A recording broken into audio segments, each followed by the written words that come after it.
Cassolaro, il giorno dopo il nuovo sopralluogo degli enti proposti per il posizionamento dei nuovi impianti di media ed alta tensione, come emerso dall'ultimo accesso agli atti del Comitato Contro, continua la protesta di residenti e associazioni.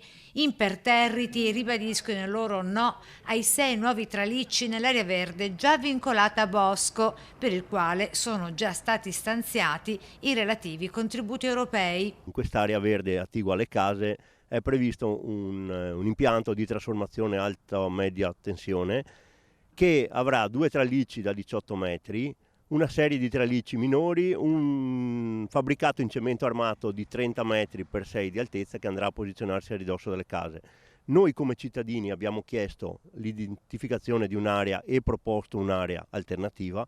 Ed eccola l'area alternativa. Si trova lungo l'asse viario che corre verso l'aeroporto di Venezia e l'autostrada 4, direzione Portogruaro, cioè nella parte nord di Cassolaro. È emerso che l'area che indicavamo noi come cittadini non è ritenuta idonea dal committente. Bocciata anche una precedente proposta alternativa, ovvero la cosiddetta serena immanente, cerchiata in blu in questa cartina. È quella dove, secondo il bilancio del comune, dovrebbe nascere anche una nuova viabilità, con una nuova strada di circa 2 chilometri che da Cassolaro porta verso via Martiri della Libertà.